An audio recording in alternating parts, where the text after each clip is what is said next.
Well, hello. Hey, hi, hello, everybody. What's Welcome to up? episode number 11 of Games on the Rocks. It's just myself and Nicole right now, just us two meeples. We're going to include some other two meeples in a second. Looks like Sue's joined the chat, so hopefully she's going to hop in soon. Yeah. I will send her this link. We don't really have a topic other than just we've played so many games. So that's the topic. The topic is games and the topic is rocks. So everyone in chat, go. Tell us your favorite rock. Yes. Could it be volcanic? Maybe. Mine is limestone because it's very prominent in Arkansas. Oh, well, there you go. There's a lot of granite here in Ontario. Or slate. That's the one you can like write with. Oh, yeah, like slate, like a bit of slate. Yes. Like a bit of obsidian. Yes. That's a nice one. Yeah, someone in the chat. J.E. Clapton. Obsidian. Team Obsidian. Yeah. Susan's having some trouble getting in, but she should be hopefully joining us soon, and hopefully it'll work. Look at all those favorite rock types in there. I love it.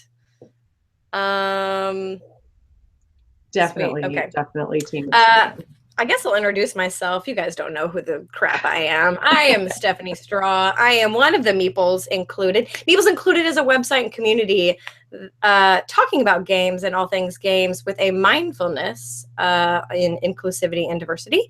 And also I have with me Nicole Hoy. Hello. I don't have my lower third. Google Hangouts is being weird today. So girl, we got all 3/3 though. The full thing. It's all me. It's all me.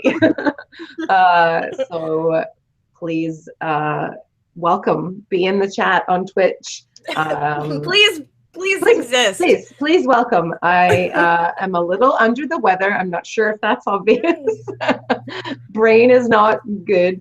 Suze is here though, so would you like to introduce yourself, Suze? Like that's perfect timing. Literal perfect timing. No, we planned this. Oh, nice. Planned. We are like a choreographed machine of chat. Hi, everybody. I'm Suzanne. We're gonna talk about games. Do a thing, yeah. Yay! Right. Let's do a thing. Can I just say, I know this has nothing to do with anything, but I'm just gonna say anyway, I'm really mad about Nintendo Classic. I had it in my shopping cart, and GameStop's website froze up. So I restarted, and I got another one. And then it froze up again right when I was like checking out. Anyway, okay. That was a non sequitur. I thought you were going to say you had it in your hand and someone like wrestled it. No, thank gosh, no. Oh my goodness, no. I'd fight that fight, no problem. Nobody can.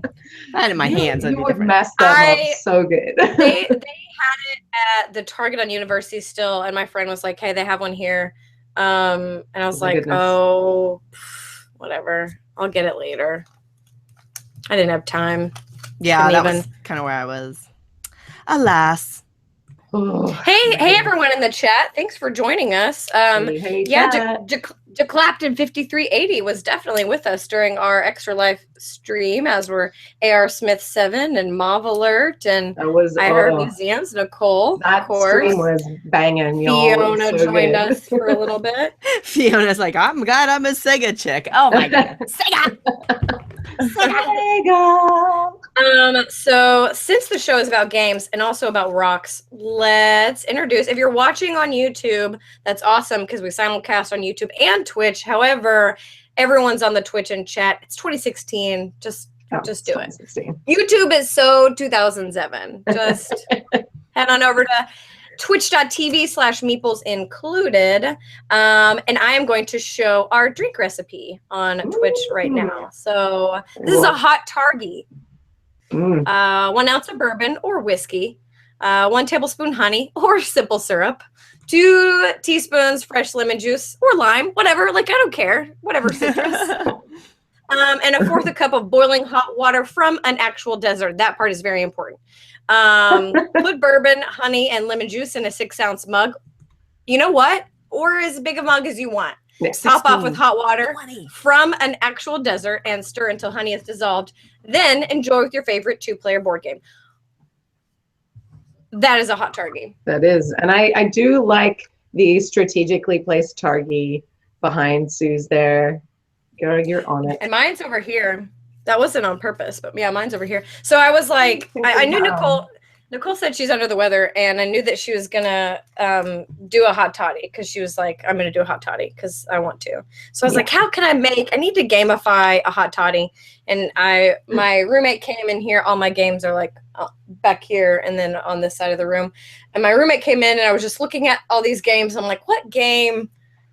What's a good like comfort game? Because like a hot toddy is a comfort. Yes, warming. I feel like drink, like it makes you feel good. It heals you, you know. I couldn't think of a game. So maybe you guys have ideas in chat, but I saw Targi and was like, oh, that works. Hot Targi. And it's desert. Although you would probably like never drink this in the desert. You would be like, this is like so hot. Oh my gosh. Way too thirsty making. But mine is, I tinkered with mine a little bit. I boiled a bunch of ginger. It's basically not a hot toddy anymore. It's not. It's really not. I put rum in it instead of bourbon. I got a cinnamon stick hanging out in here. So I like the hot water though. Yeah. The hot water though. Definitely was hot. Samesies. Is there lemon juice in it?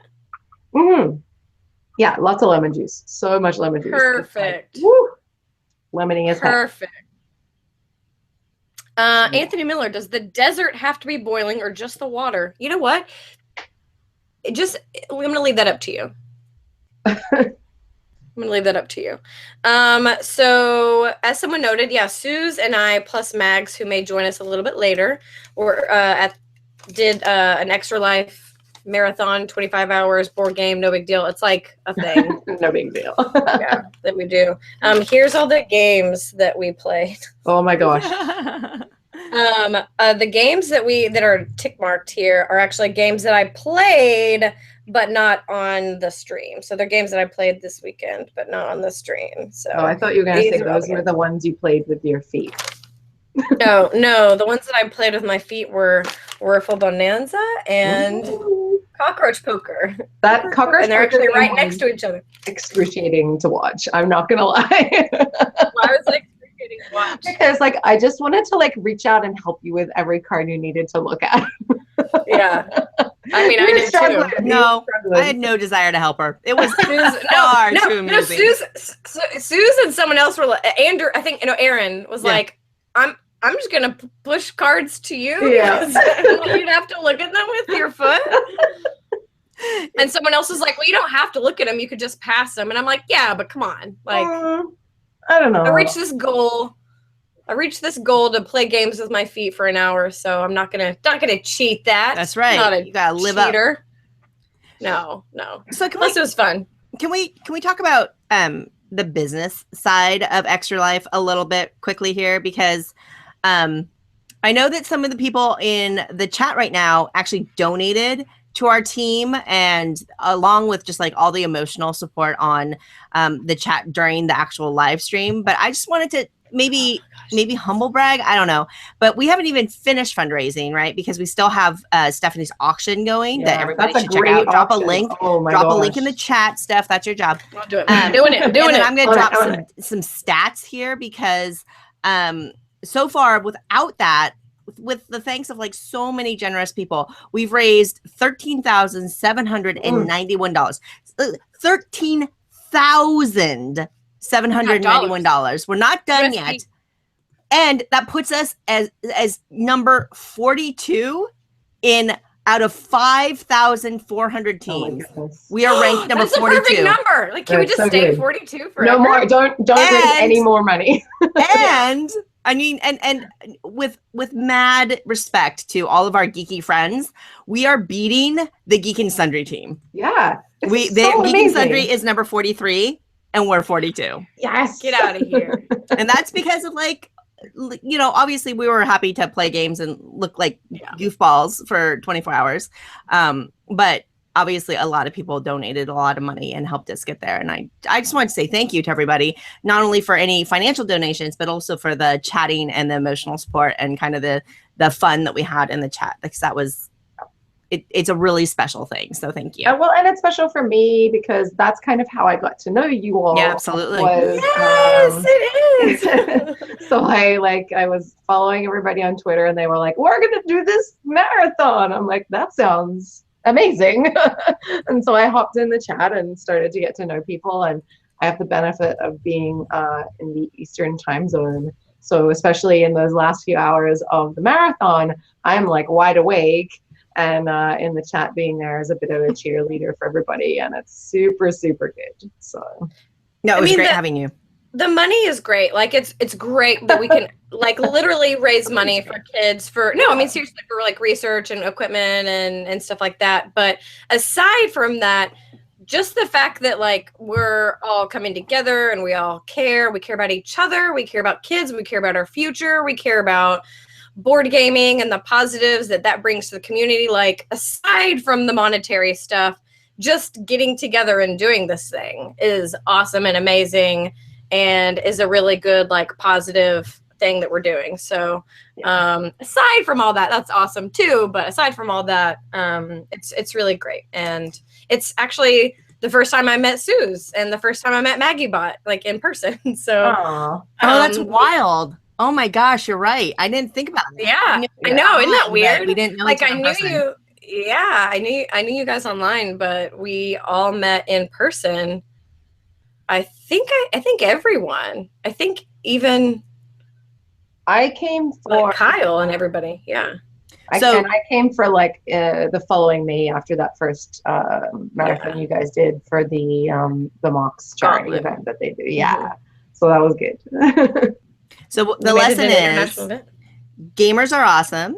Yes. And online friends are real friends. Yes. Yeah. Online friends are real friends. Totally. Obviously, like we hang out every other Friday or so together. Just doing that. And next Friday, we're going to get to hang out in real life seas, which I'm super excited about. So. Hey, Bob. You know what I really like? I like this new feature in Twitch. I don't know if it's just the Twitch like overlay that I have or if it's in all Twitch, but it says when new people join. Ooh. Does it show that for you? No. I think it's just for this thing that I have. It's really cool and convenient. It's just special. Yeah, very special. Super cool. Yeah, I was so proud of you guys, and you guys did some really fun stuff like the pie facing. That was really fun to watch. Oh my gosh, the pie faces one. And I mean, we got a little out of hand because like you're in the moment and we were so flipping tired. Like we were definitely at the point where we were starting to get tired. And that's, of course, when you make good decisions, right? And so we're literally in the room, like egging each other on and like live donating to force the other people to turn. No, like we spent the most money. I think we spent the most money on pie face. You're all spent the most money. I just donated. Like you've got to do 8 clicks. It was fantastic to watch this like vindictive but amazing little experience, and everybody's faces were so good. Like having something come like right up at your face, like full of. Oh my God, Stephanie was like panicked. It was so funny. Listen, I don't get scared. Like scary movies aren't scary to me, but I am just a very like nervous, like twitchy, like I get spooked easily. I just knew it. I just was like, I could feel it. I could feel the tension and turning the rods. And I'm just like, it's coming. This is coming. And it's not even a big deal, right? Like, I don't care. Like, whatever, whipped cream in my face. But it's just the idea that it's coming. It could have been air. You could have told me nothing is going to hit you. And this hand is going to come up like this at some point and not even hit you in the face. And I still would have been nervous. I had never seen pie face in action, so it was a delight for me. It was fun. I think we could have a tradition going there for sure. It was pretty entertaining. Oh yeah.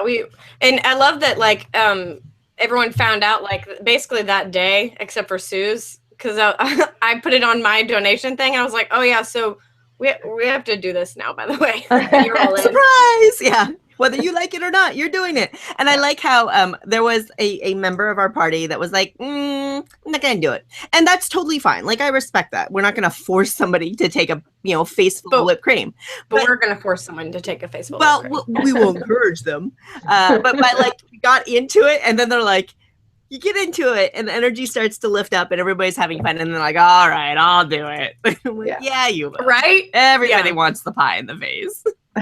So Tio, as Matt brings up a good point. I don't know that it's a problem, but it is a thing. So Extra Life has game day, and that's when most people do their marathon. Some people do it like the weekend after or the weekend before. Some people do some like throughout the year. And I've thought about doing it on a different day, but I don't know. It's just there's something about that magical game day. And like I was signing into other people's Twitch streams while we were Twitch streaming and like logging in and donating and going, hey, what's up? I mean, I couldn't like actively watch and participate, so there is that, but well, there are a few people in chat that were like multi-screening and stuff because Board Game Geek were doing theirs. Yeah. I mean, so I don't know. I mean, we could kind of split it up and do one some other time, but a lot definitely does go into it. It's not an easy thing. It took me like several days to recover. So yeah. I mean, I don't know. I wish that we could all like somehow be in one big giant stream and like watch each other or whatever. And like, that would be great, but that's just not super feasible. But I'm glad that there's so many awesome streams out there and people can choose. And if they're like, we're playing a game and you don't really care for it or whatever, then you can go hop in another stream and then watch their game. So there were a lot of streams. Like I was kind of plugging a bunch of links on Twitter the day before and the day of, and there was an event right here in Toronto. I think the folks that do the board game Twitch out in Calgary, I think they were doing one. Netters, who is part of Meeples Included, she was doing one. Our pals Aaron and Ryan over at Cardboard Republic were doing one. Like it was just everyone. Yeah, it was amazing to see how many people were taking part. And I was in my pajamas on chat. So we were also in our pajamas. We were in our adult onesies. Yeah. Hey, Blue Sapphire.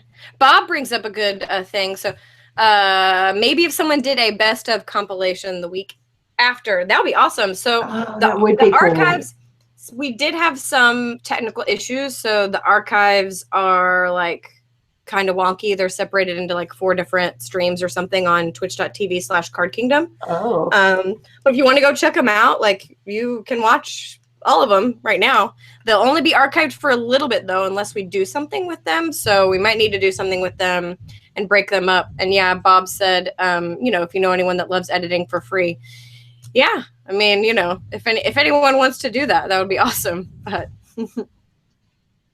I would love to be able to at least export it into one video somehow and put timestamps of games. That would be like my dream. I would love to be able to do that. And if I worked in board gaming full time, then maybe I could do that. But since I don't, that's a little dream. Dare to dream. That is the dream. That's a little rough. Wow, so many people are joining us. To anyone that wasn't with us at the beginning, cheers. Thanks for joining. We're just kind of talking about games. We don't really have a topic. If you would like to bring up something for us to talk about other than something political, let's just avoid that for the evening. Leave that behind. It's been a good week for a lot of reasons, and we're just going to keep this nice and positive. Just games. Just games. Do you want to talk a little bit? I mean, Stephanie, you held up that mammoth list of games. Should we talk about a few of them? I mean, let's talk about some. I got to play a few games for the first time, and some of them were, a couple of them were kind of pleasant surprises. So I don't know. It's an interesting thing. I never know like what kind of mood I'm going to be in because you want to play games that are going to be good on stream. You want to play games that are going to be totally. It's not just us sitting down playing games, and we can do that. I won't say we can do that anytime because I don't live in Seattle, so we can't do that anytime. Everyone else there could do that at any time, but we all have busy lives and stuff. So it's like, do we play do we just play party games? What do we play? But Mags is like, I just want to push cubes, y'all. So yeah, poor Mags, she suffered.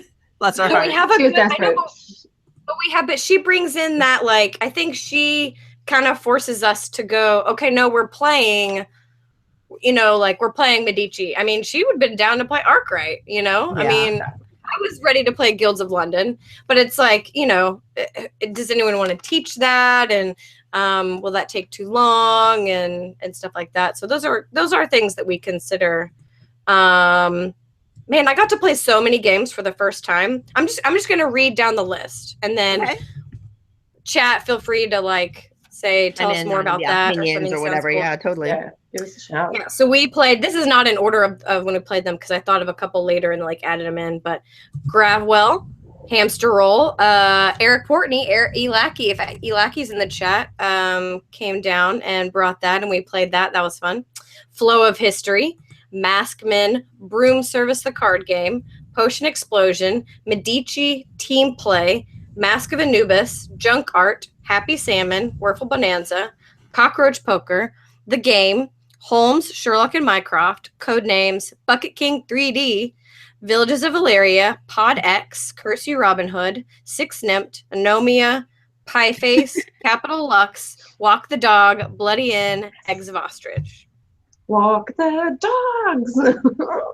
Okay, Walk the Dogs was like it's so gimmicky with those darn plastic dogs, but that game was super fun. I love every moment of it. It's so enjoyable. It was just super fun. Walk the Dogs is super adorable. Yeah, it has a bunch of plastic dogs, and then you have a couple of cards in your hand, and you get to choose which card you want to play. You'll either take a number of dogs from the front of the line, and this is community line, from the back of the line, or a combination.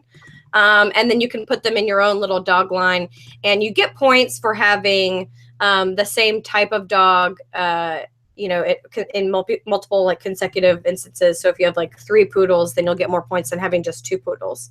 But there are some cards that'll come out that will make you lose some of your dogs either at the front or the back of your line. So you don't want to have, and sometimes you'll lose like a full row of them if they're all the same type of dog. So you kind of want to guard those first, like a little bit, but then you also want to make these long chains. So it's cool. It's not like super thinky, but it's a lot of fun, and just the components make it super interesting. What's Eric Playing asked, how did you like Flow of History? So Flow of History is often described as kind of like innovation, right? And we played that. MaggieBot taught us that. I really liked it. I think I liked it better than Innovation, but I've still never played 2-player Innovation, which I've heard from some people is better. I've heard from other people that they don't really care. They like all Innovation. Like Mags loves Innovation. Like she had to buy another copy of Innovation because it was so well loved. I just felt like Innovation, you could just get these amazing combos just by luck, and then you're just like, well, I just won the game, and then there's nothing anyone can really do about it. But I think you have a little bit more. I think that's rare, though. I think that I just, for some reason, the first game that I played was like that, and it colored my impression of it. But Flow of History is pretty cool. Suze, what did you think of it? That was when I had to sit out, so I didn't get to play it. I didn't know if you were like watching or I watched a little bit, but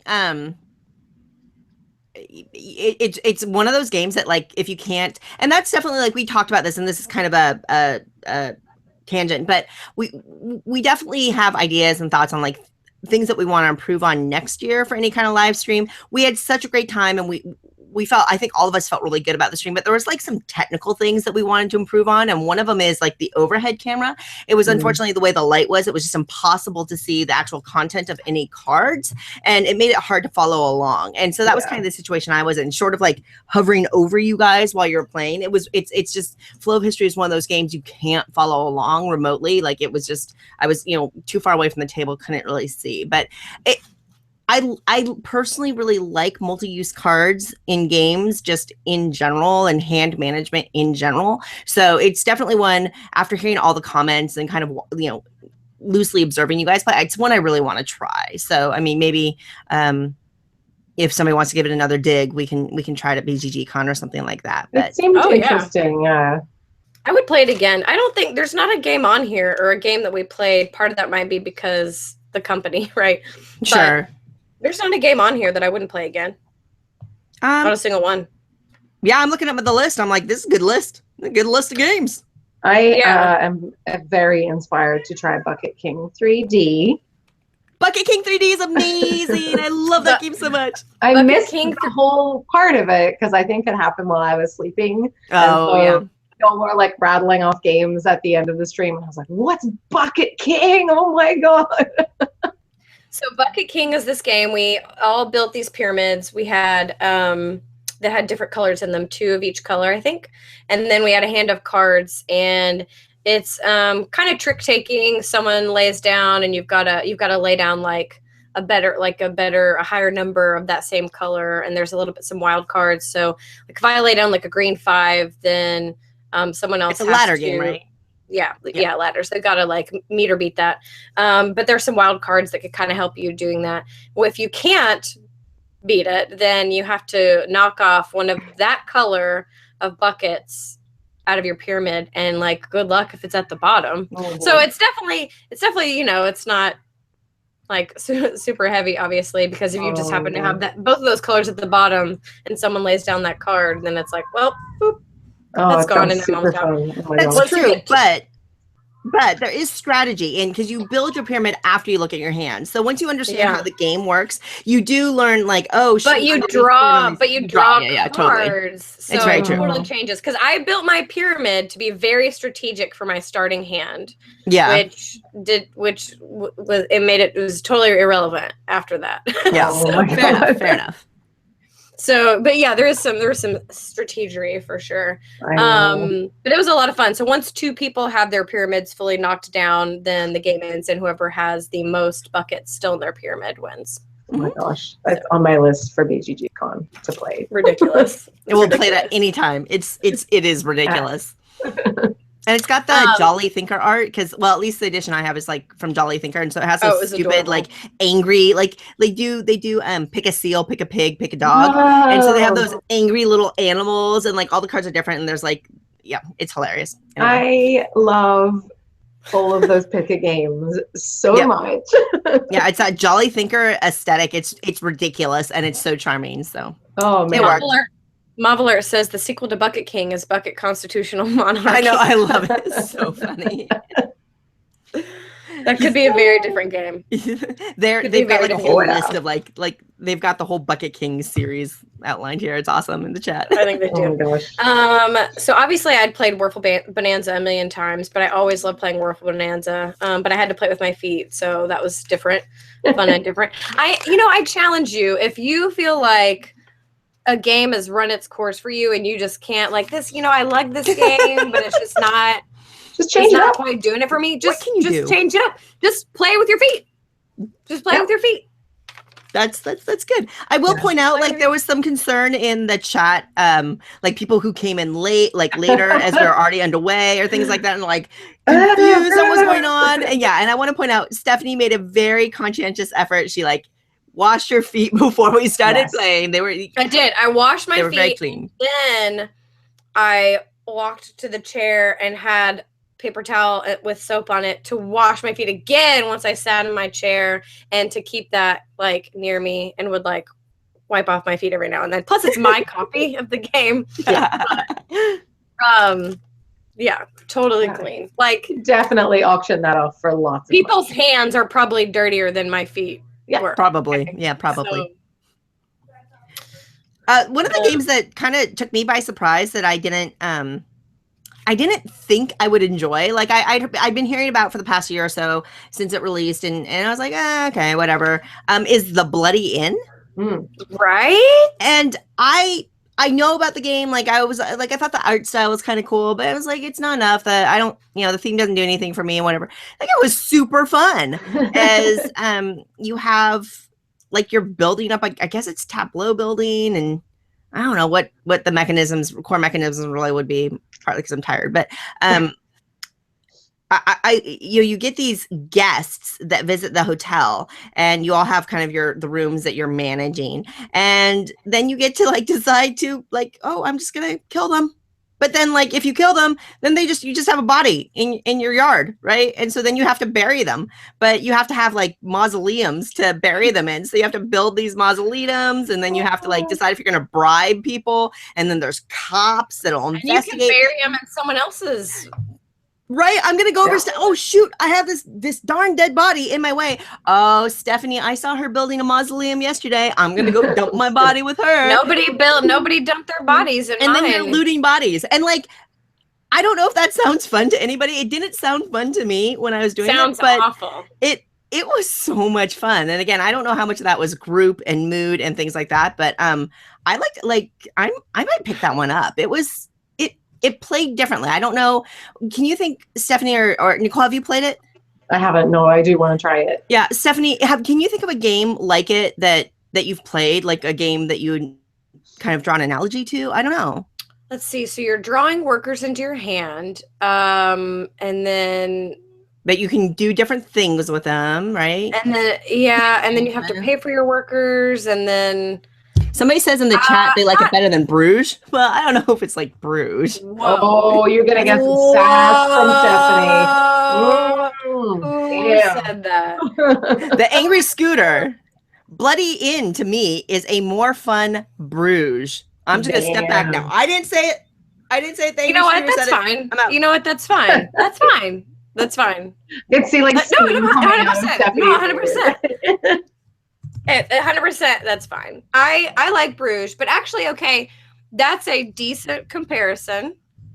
And probably why I liked it so much. Yeah. Because you do have to build houses before you can take your workers. You have to have your houses before you can take your workers. So that's kind of like having to have a place to bury. But I mean, you can still technically take them, but you just might, get in trouble or whatever. Yeah. I would say it's more. It's actually, I was going to say it's more complex than Bruges, but that's not true because there's a lot of other stuff going on in Bruges that you can get victory points. You pretty much only can get victory points from the dead bodies, and then occasionally like an action whenever you did something would give you a victory point whenever you did something. But in Bruges, you can like build canals and, and houses and stuff like that. So they're different. I like them both. They're different. I understand that some people might think that way. Yeah, that's interesting. I respect that. There is some heavy. What's this awesome pun? What's this awesome pun that I missed? Someone said dead of pun. You said dead of pun. What was that? Oh, there's so many puns going on in the chat right now. I can't even with the puns. So Air Smith7 asked, what was the least favorite game that we played? Oh, that's. I don't. Boo. I will say something very surprising. I will say that least favorite game was probably Mask of Anubis then. Interesting. I enjoyed it. I enjoyed the experience, but I don't think that there will be a ton of replayability for that. Oh, so yeah. Mask of Anubis. I can see that. Mask of Anubis is a like sort of virtual reality game. You look through this little mask and you see a scene, and then you talk to your friends who can't see what you see, obviously, and you sort of describe a scene. And the goal is that you want to get your doggy to the throne, of course. Your little dog through the little maze to the throne. And each person will look through and just be randomly generated in an area of the maze. And you have to kind of describe where you are and kind of piece that together. So I mean, I feel like you can't play that a ton. I mean, you can, but at some point you're just going to be like, if it's the same stuff, which I think it is. I think it's this, you see the same type of stuff, the same scene. It doesn't change. I think if there were different scenarios and you didn't know which one you were going to get, and they had different goals, like it wasn't always taking a dog to a throne, like maybe there was some other goal or something, then I would say that I would like it more. But I liked it. I loved the experience. It's really interesting, and I definitely see what you mean by it being limited. But it's like, I've described it as a bit of a mix between Escape, Curse from a Temple, and Keep Talking and Nobody Explodes. And I feel Yeah. like for me, I played a bunch of Escape when we first got it, and it hit that same wall of like, basically you're doing the same stuff every time. Like you're still trying to build this thing and roll some dice and get from point A to point B. So yeah, it's a little tough, I guess. It's a bit more limited as well because there's just not much to it. But I think it's a fascinating start. I mean, it's super cool, like as a virtual reality board game crossover type thing. Yeah. I mean, I love that. Yeah. So, but I guess it's super fun to watch from the outside too, because I wasn't playing in that game.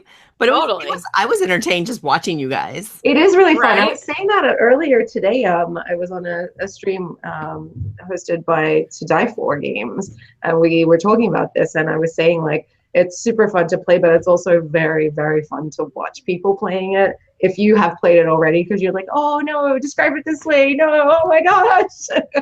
So yeah, it was good. But I noticed that Marvel Art said there's a random scenario generator in the Mask app. So yeah, I had them clarify, and they don't mean that it's always dog to the throne. Okay. It's always dog to the throne, but just like different map and stuff. So which I mean I figured that. Like obviously it's not gonna be the same. It's not once you see the one map you're done, but it's like it's an elaborate puzzle that you're all trying to do together, and it's definitely fun. So and it doesn't take up a lot of space. What about you, Sue? What was your least favorite? You can't say Pie Face. I love them all. I know. It was hard for me to pick Mask of Anubis, even as we're talking about it. I'm like, that was so much fun. But I guess I'll say Cockroach Poker. I mean, but I love Cockroach Poker. But I mean, the list is so good. There were no bad. Just for me, there were no bad games. We played Gravwell towards the end, and I was not getting it, you guys. I was not getting it. I hadn't played Gravwell in quite a while, and my brain could not grasp fake gravity. Oh. I was like, so I would be like, if I play this card, I'll go forward if there are more ships behind me, right? Is that how that works? I just couldn't. I couldn't even. I still love Gravwell. It wasn't my least favorite, but I just remember that probably wasn't. It's probably not like if you go back and watch all those videos. Probably not my proudest moment there. And then Isaiah from Daily Magic Games stopped by and gave you your copy of Villages of Valeria, which is their new card one. Handy dandy right there. And I really enjoyed it. Oh my gosh. I only played it once. Too. I'm gonna go out on a limb, having only played it once, and I like it better than the other Valeria. And now I can't remember what's the other one? It's Valeria, right? Card Kingdom? Kingdom of Valeria, whatever it was. Somebody in the chat will know. I mean, Villages of Valeria just really clicked. I liked how the cards could be used for different things. Of course, that multi-use card thing. I thought it flowed well. It was definitely an engine builder. Like you definitely had this ramp. It reminded me of. Have you played Kingdom Builder? No. In that little tin. No. It reminded me of Kingdom Builder, but like definitely more going on. Mm-hmm. So you have these cards that you have, and you. I love multi-use cards, kind of like you said that earlier. So this right here is what you'll need to build this Thieves' Den. But there's another way you can develop and use it and then put it under here. Oh. And this is a magic symbol. So like that can be used, like this one is food. So this is a tomato. So it can go under your like main castle card or whatever. So these would be like part of my icons that I can use to build these buildings. Right. Oh, so this looks neat. Yeah. And then it gives you like a power. So this is immediately you get 2 gold. Mm-hmm. And some of the others are not immediate actions. Some of them are like whenever you build, you get a gold for this wizard's tower. And see, that one's like kind of a big one. The this part up here, the little purple thing is how many victory points it is at the end of the game. And then there are even like, I forget what they called them, but you could call people once you had certain types of buildings. Yeah, they're heroes. Yeah, so like these buildings are like kind of like, I guess more like religious buildings or whatever. So you could have these like kind of like clerics and stuff like that would come. It was super cool. Raf16 in the chat is like so many symbols, and that's true, but they're really so easy, simple though. and they're really intuitive. No, so yeah. There's only like 5 resource symbols, I think. Food, stone, wood, magic. Is there only 4? Blue one is magic. Okay, there's just 4. Yeah, that's right, because the card you start with has like the 4 colors. Food, wood, stone, and magic. Just those 4 symbols, and it's the same symbols at the bottom. This is just what you use to build. So once you have all these, and you can actually use, this is the coolest part, someone else's building to build. And so you can place your gold on this side on these. And then you build, because the gold is these little circles. And that came into play a few times in our game where you used somebody else's, and like it was intentional because you were blocking, because when you use somebody else's, it blocks them from being able to use it. I mean, they could just use yours, but then they get to keep the gold. So you get your gold back. That's the cool part. Was clever. Exactly. Getting the gold back. Like Seven Wonders meets like a Carl Chudik kind of game in a way. Yeah. It eliminates the step of having to also build a money generator to build buildings. You know what I mean? Like getting your money back. It skips that. It skips that step. Like you still have to generate money, but you don't have to like build an engine to get money, to build an engine to make buildings, to build an engine to get workers or whatever. You know, like you don't have to. You're basically just not building like 5 different engines just for one big engine, which could be a good game too, right? But it just makes it not about that as much. Like you're not. I love that too, because I love that I wasn't like. I feel like I needed more money because I wanted to build these really big buildings, but I never was like. I don't know what I'm gonna do. I just need to get money this round. You know, I never felt like that. They also do the primary secondary action thing. So there are 5 different actions that you can take. And if on your turn, you'll choose an action, and then everyone else gets to do that action. Also, they get the choice to do that action, but it either costs them more to do so, either like more money, or they don't get as many benefits to doing so. But they can all choose to do that on their turn too. So that's really cool. Wow, it's got a lot going on. It sounds interesting. It's really cool. And that was super awesome of Isaias to bring that by. Yeah, I'm excited to. I actually kickstarted it back when it was on Kickstarter, so I'm excited for when backers get their copies. It was good. Highly, highly encourage you to check this out. I would like to put that on my list of things to play. Villages of Valeria. It was super easy, like to teach too. You know? Oh yeah. We were. Yeah, it was so snappy. It flowed really well. The other game that was a bit of a. Oh, sorry. Go ahead. No, I was just gonna say Blue Sapphire said my favorite multi-use cards is La Granja. That is like the game that I think of for multi-use cards. That is the game. If you say tell me a multi-use card game, I say La Granja. That's what I say every time. Totally agree. Blue Sapphire. Go on, Suze. Oh, I was gonna say the other. Just switching to the next game, I was that I had no expectations about, but I remember when it started being designed is Curse You Robin Hood. Which is this little tiny card game that was designed. Daniel Solis published it, I think, through his I can't. Darn it! I'm so sorry. I can't remember the name of his publishing company. But I remember that started at like BGG Con last year. Which game? Curse You Robin Hood. When when a number of like people, active board gamers like Daniel and Mark from Board Game Corner and Chris Rollins, right? They were all sitting around and they started goofing off and like kind of as a community, they designed this game and then Daniel took it and fleshed it out and things like that. But I got to play the production copy of it with you guys and I was surprised. I really enjoyed it. It was, you all have these cards. There's like 4 different suits. Maybe 5. Is there 5? Okay. I don't know. Beer, meat.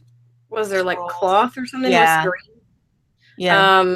And then bread, and then gems. Yeah. Gems for sure. Cloth, gems, beer, meat, bread. You got it. You got it, girl. And it's just the cards are numbered 1 through 9 or whatever, and you get dealt these cards. And then there's like this series of actions going. You're trying to get a tableau going, but the cards have, a suit and a number, but they also have targets. And the higher value the card, the more targets on it. And so it's this balance of like, you want to have the highest value total in your tableau of every given suit, but whoever has the most targets loses their entire row for that round, right? So it's this balance. You're watching the targets on what everybody's building up, and you're trying to balance what you try to get in front of you. But you don't just get to manage your hand. There's this series of actions that you must do after you get dealt your hand. And it's like you get to pick a card, and the first move is if the lowest value.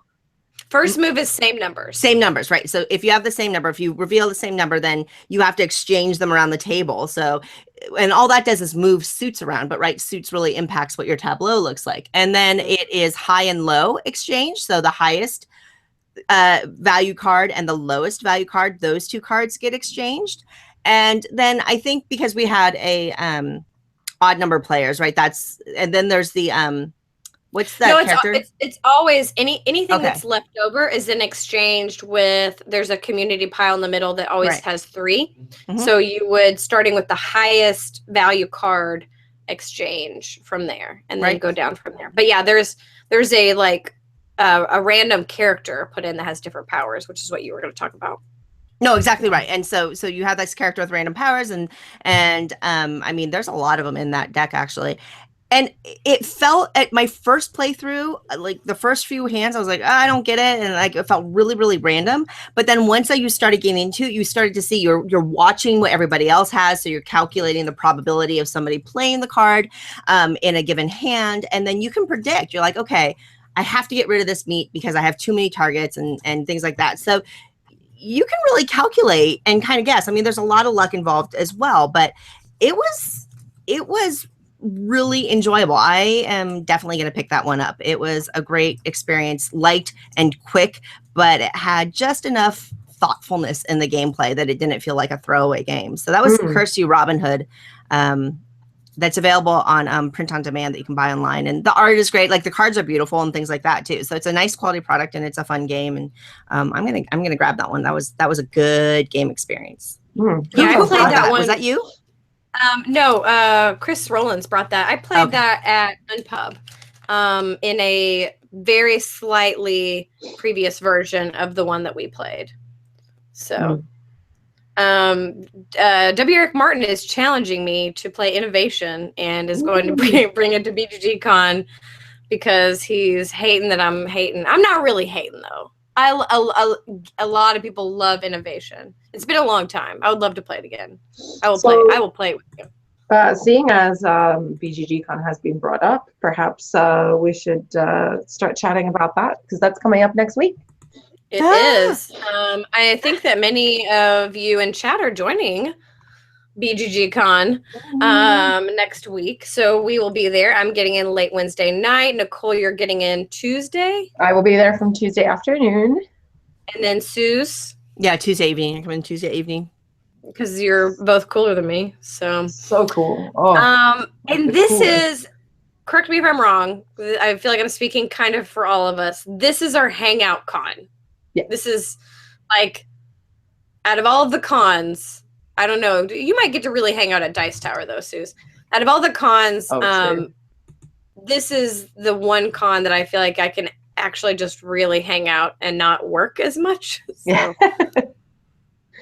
I don't get to a lot of cons, so BGG Con is a really big, important one for me. I really love it. So. Yeah, I can hardly wait. I'm so excited. I'm so excited. I can hardly wait. I'm really tired. Yeah. Oh, man. Like recovering from a marathon is tough when you're old like me, and I haven't managed to catch up. And I'm like, one of my commitments I think most people know that I contribute to the Dice Tower videos. And I do these different segments. And one of the things that they added to their Kickstarter, kind of as a surprise to me, was that I was going to do like a top 100 games video series. And I'm like desperately trying to edit that right now. So I'm a little sleepy. I'm desperate to get that out before I go to BGG Con, but I'm so excited. It's really, it feels like a community. It feels, I mean, there's like, what, 1,500 people there? The only time it feels that way. Oh, really? Yeah. No, it's kind of limited.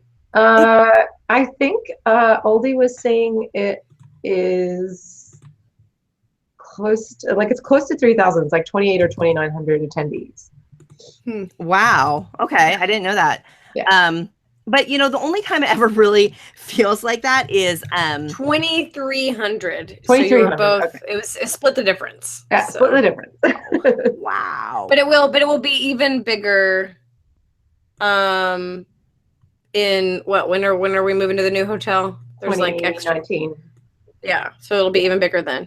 I'm very excited about that actually, because everyone's saying different numbers. Listen, it's all great.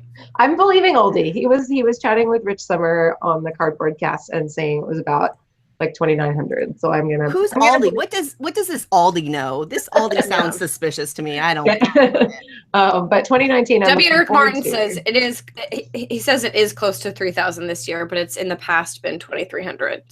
So it'll be bigger this year than it's ever been. So that's interesting. Yeah, it's 700. It's gotten big, and I mean, last year was my first year, so I'm going back again this year because I just don't feel like it's something I want to miss. And the timing is pretty good for me. Like work-wise, we've already had Thanksgiving here in Canada, so it's not like it's too close to Thanksgiving for me, which is nice. So yeah, it's good, and I'm super excited for the move back down into Dallas, because when I go, like Gen Con for me this year was pretty cool because that's like in downtown Indy, and I got to like pop to a museum and like wander around the city and visit bars and stuff. So I really like that when I travel, and it's nice to be able to do that. So I'm looking forward to doing that with Dallas, because I haven't been actually down into downtown Dallas yet. So 2019. That's awesome. I am super. We'll have so much to talk about after BGG Con. We're definitely gonna do. I'm forcing all of you to somehow not have Thanksgiving with your family, and we'll do a Games on the Rocks episode on Friday after BGG Con. I'm down. I don't have anything to do. I'll do it by my. I'll be here. I'm like done with Thanksgiving, so. Done. You're done. You're over it. Yeah, that's right. Was there any other games that you wanted to talk about? I know that we're like transitioning back. Were there any other games you wanted to talk about that you played, Suze, that we played? I mean, I think we Potion Explosion. Oh no, you got to play. I didn't get to play Potion Explosion. I played it a bunch though, so I didn't. You were straight chilling. But we got to. I know you guys got to use the because you played with Lila and John, the owners of Card Kingdom, right? Cool. And they loved it. And Mags, we used Mags' copy, and she has the fancy wooden hopper that Daft Concepts made. Oh, it's all stained and nice, and I mean, it's really cool. So they got to play with the fancy version. I'm jelly. It was cool. I feel you, Anthony Miller, about the dates on BGG Con. Origins is always on or around my birthday. Oh, really? So, okay. Yeah, June 8th. There's nothing. Always around there. He said his wife's birthday is always around BGG Con. She gets tired of dates with me. That's funny. No, Potion Explosion. It was so great. First of all, John and Lila, owners of, well, there's another owner, Damon, I think just those, of Card Kingdom and Mox Boarding House. First of all, let us use their tournament room for this thing. And they fed us. And they donated money. Yeah, they're so great. But I was really glad they got to play. I felt like they spent more time. They got to spend more time with us this year than in the past, because they had a babysitter. So they could hop away for a little bit. But yeah, Potion Explosion was good. I am gonna brag in this one because I had 1 million points in this game. I took a picture of it. I don't remember the number because I I was delirious probably at that point. That was at least that was at night around dinner time, a little after dinner time. So that was at least beyond halfway, right? Yeah. Yeah, something like so, yeah. No, I think I had like 10 or 11 potions completed. Some of them being like 11-point potions. Like Oh I had 1 million points. A million points. 1 million points. Oh, it's such a fun game. I also really liked playing. So Lincoln, I think, first gave me this idea for this, but Holmes, Sherlock, and Mycroft. Oh yeah. Suze didn't get to play this either, but I really enjoyed playing that. It's a 2-player game, but I really enjoy playing that in teams because I love the like, what if we could do this, or the kind of like, so it was Chris and I versus Mags and Cornejo. Oh, that's right. Oh my gosh, that was so funny. Mags and Cornejo are and so like so there was 1 point. So there's 1 point. Just go check out this game. Just go check it out. I don't want to like explain. It's set collection and it's really cool. It is really cool. Worker placement. But not as like offensive worker placement or defensive, if that makes sense. Not so much. You both get kind of like equal opportunity type actions deal. But there was 1 point where Chris and I pulled these 2 cards and we acted like there was a hard decision to make between the cards. They were the same card and we had to choose one to keep and one to discard, and I was like, I think this one, and he was like, are you sure? What about this one? I was like, well, I don't know, we could, and we had like a solid 3 minutes of table talk about which card to keep, and they were the same cards. Whatever, it meant nothing, but we had fun doing it. Amazing. We were in their heads. I love making variants for games that are not like, I mean, it's not intended. Oh, to right, be like that, doing like a team play instead of a 2-player thing. Yeah. That's really It's a cool. lot of fun too, and that's much better for stream. I first played it on game night with Lincoln and Nikki on Board Game Geek TV. So you can go check that out if you want to learn how to play the game. I explain it. Which is a good one. And I really liked that because you do the talking out loud. If it was just 2 people, you would just sit there in silence. Like you might kind of talk it out loud a little bit, but you're not going to go, well, if I take this card, like you're not going to say those same things out loud. So I definitely think that's a wise choice for stream stuff.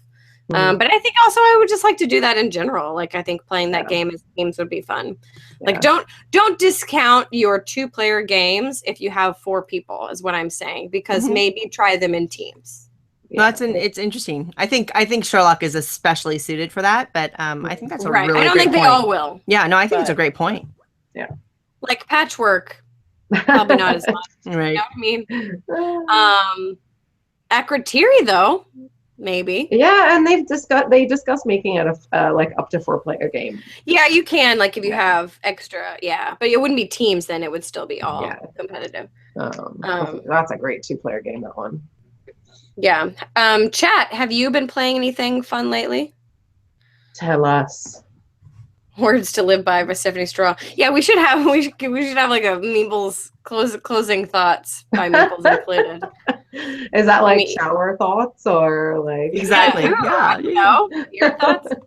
Speaking of our cocktail of the evening, I'll throw that up for those watching on Twitch, is a Hot Targi, also a 2-player game. Boom. Mix an ounce of bourbon, some honey or simple syrup, maybe some fresh lemon juice, and some piping hot water. Put that all together. Make sure the water's from an actual desert, though, and then stir it till the honey is dissolved. Very important. And then enjoy with your favorite 2-player board game. Authenticity is important. It is important. A lot of cool games being talked about in chat. We played a really good mix of games at the marathon, and Capital Lux. Eric, Martin. Oh, yeah. We played Capital Lux, and it was so good. Eric Martin's been telling me that I should cosplay as I forget what she Looks is. like you, yeah. The cleric or something, yeah, in that game. I think Maggie Bot's a good fit for that too. And the cleric's the pink card, and it's the Yeah, black not that guy, one, but go for The it, other you one. know? It's the other one. It's the other one. What is it? It's purple. Eric, help me out. There's the merchant is gold. So I know the two that you're not trying to find. No. I know merchant and cleric, and No. oh. I don't know. maybe just the one on the cover. Oh, I know what I want to talk about. Do you guys care if I talk about a game real quick? Yeah, Oh. I don't want to talk about games anymore. Look, I'm done. we're not here to I'm talk about games, Stephanie. Seriously. So, honestly, so rude. Maybe to age it. Oh my gosh. Okay, so I recently Oh acquired yeah, this. I'm really intrigued by Let's It just looks cool. zoom in here. You are the hero. this. Yes. Only you can save her. So this is Captive. Mauve Alert is the best person ever. And Aw. Amazing, yeah. got this for me at Essenspiel 2016. This is a choose your own adventure comic book RPG. Oh, I'll say that again. Choose your own adventure comic book RPG. By Blue Orange Games, but it's not distributed in the US yet. by Blue Orange Games, really? Wow. Yeah. So you have like a character. So this is your character. So you have some starting stats here, vitality, time. So it's a little bit like Time Stories where you go to certain panels and you'll have to add time to your track. You have notes, and then there's some possessions here. And you get to allocate like your points so you can make yourself like either super strong or kind of evened out or super dexterous or whatever. I'm hoping that it will be available in the US, but I don't know if anyone knows. Maybe Mauve Alert might know. Z-Man says December. Z-Man says December for states. Awesome. Okay, awesome. So the way that it works, I'm just going to kind of show you, but you have these panels. So there's this whole like beginning intro stuff that isn't numbered, but once you get to the numbered panels, that's basically where it's kind of like the choose your own adventure pages. Oh man. So you don't just read 1, 2, 3, 4, you read one and then you stop, and you can see this is the first panel. So on this side there's a door and it says 49, and then on this side there's a door and it's 25. So you get to choose and you go to that panel based on choosing where you want to investigate. And this is the best part. This is the best part, you guys. So if you pay attention to the panel, there are hidden numbers, like maybe like on a letter on a desk or something. Oh my goodness. And then if you go to that panel, then there's like a whole secret letter that you get to read that you might never have seen if you didn't pay attention to going to that panel. Yeah, and so there's this annex in the back that has like a bunch of letters and stuff. And I'm gonna tell you right now, I found a secret item because I paid attention and That's found so cool. it. Oh my goodness. Sounds phenomenal. That's amazing. So the premise in this one, and there's actually two. There's one called Knights, which is like kind of more of a kids thing, fantasy thing, and this one is your daughter is kidnapped and you're trying to find her, and it's kind of creepy. There's some stuff going on. Are you Liam Neeson in this game? Will you find them? Will you hunt them down? Will you make them you pay? might be. So I'm a loser and I didn't want to write in the book, even though you can. So, and you actually found this sheet. You can download this on BGG, where you, like little character sheets. Oh, nice. But I had started on the plane on the ride home, and so I made this. I'll just hide this down here. So I had made this, and my name is Nicholas Mauve. That's one of my starting names. Aww. Yeah. So that I didn't have to like write in the book and stuff. But I'm gonna pass this around to my local friends so that they can all check it out and play once I'm done.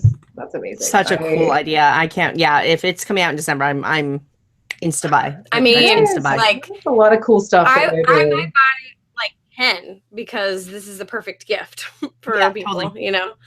Why would you not buy multiple copies of this? Yeah. Absolutely. I am all about buying multiple copies. Dang. Look at that. Look at that Vit. Whoo, you don't know about my Vit. The Oh, so the times. Let me just say the time, and then I'll move on, and then I'll stop gushing about it. So the time is cool. So I initially thought, oh, it's going to be bad if you have like a lot of time, but I actually, some panels I think are, if your time doesn't equal this amount, like you haven't taken enough time, then you don't do that thing. You do something else. So I think depending on the scenario, it might be good that you have a lot of time, and then it might be good if you don't have a lot of time. Like maybe you haven't wasted a lot of time or something like that. So I think there are different scenarios where that can be like good or bad. Here's one example of like what the little time. So you just add time to your sheet whenever you stop. Oh man, that's super cool. So cool. Like I like that Blue Orange are trying something different like that. Very, very cool.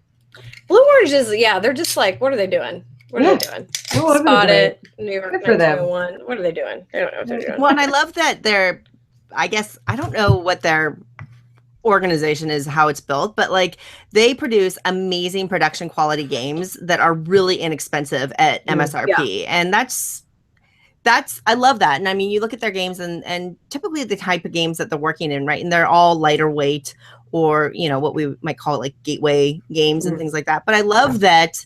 I love the idea that somebody can go in and pick up Longhorn or something on a whim because it's inexpensive, but they get this beautiful, well-produced game that's a solid game that's such a nice kind of entree into the hobby. So I love what Blue Orange is doing. They're great. Yeah. I love just what everyone's doing. Like just when you think, oh, we're at the point we've made all the games. We're just at themes and stuff like that now. They're swimming in Spot It money. They are. Yeah. So and W.R. Martin IPs. said there's going to be a copy of both Captive and Knights in the BGG library, or at least there should be, because they picked copies up at Essence. So yeah, that's super cool. Yeah, I mean, just when you think that like we've made everything, it's innovative. I like it. There's things like this, like and you're like, why did this not always exist? Always. There's things like Bloody End, where you're killing, bringing people to an inn and then killing them. So or things like Mask of Anubis, right? I mean, I know like we've talked a little bit about some of the downsides to it, but I mean, it is new. And the down was just really just because I was forced to pick a least favorite. So totally. that's really Forced. it. That's really the only reason. I was forced. Oh, and then Eric Martin is like Captain Sonar. I love Captain Sonar. Yeah, that is super fun, that one. I'm looking forward to getting a couple of games of that one in. I know you're not super into it, but Captain Sonar is a game. Right, but no, I mean, and I get that, because that is the kind of game that would definitely be divisive. It definitely feels like a love it, hate it kind of thing. Either it's the kind of thing you enjoy or not. And without a doubt, like the group you're playing with can affect that. The environment can really affect that. Like if you're like, so I get that. It's not a big deal. Yeah, I have a friend here who's my friend Sean, who runs the Daily Worker Placement, which is a site I write for. He really dislikes real-time games of any kind. Like, is just like super not into them. And so I don't think I'll probably ever play Captain Sonar with him. But I mean, I tried it at Gen Con and had a really, really fun time. And so I think it's definitely going to be one of those ones where it's either we'll crack it out when we have like maybe a bigger game day at our house, or that I'll just be playing at conventions, which I'm fine with. Like, W. Eric Martin, we had a couple who was getting divorced playing Captain Sonar on the same team. So the thing I'll say about Captain Sonar is I mean, I guess you could say this about all games, but this game definitely everyone playing has to be invested. Yeah. So, but it's a team game, so that could be very frustrating. If you feel like there's a member on your team and they're not doing well, and you know that it's not just that they just can't, like they can't, they're just not good. What do you do? I feel like you just kind of truck along and then go, well, we're very unlikely we're going to win because we've got some issues. I don't know that you can be like super like skilled necessarily at Captain Sonar. I think that everybody is kind of in the same boat. Get it? But No, two different And, boats. Two different boats. No, each team, like, but you're kind of all like, oh, I need to do this. I mean, and there's that. kind of a catch up, but you have to get lucky and you have to hit that on the sonars and the drones and stuff. You have to hit that. But if you have, is it the first mate or someone else that has to track? Who does the tracky thing? the radio operator, yeah. Yeah. If you have someone that is, it's challenging. It's challenging. You have someone that checks out. Oh, you can't check out if you're in the You're basically you're just along for the ride. And we played this game and we had several people that checked out on both sides. And it was lasting forever and we could not. Finally, we ended it. Like, I don't know, you have to get to so many hits or something. We were just like, 4. Yep. Next person that hits, that's it. It's done. We're done. We're over with this. Yeah. So I would play it again. Yeah, I'm not like it's on my wish list. Yeah. Unless I have like 2 or 3 or 4 of these mastermind beers. Look at how awesome this is. That is a cool looking. It says in the year 2016 there was a double IPA. Fiddlehead Brewing. Amazing. Everybody is talking about Ice Cool all of a sudden in chat as well, which I have not had a chance to try. So that's another game on BGG they've got a copy of that in the library too. Yeah. So I'm looking forward to trying that. So I have a copy and I like it.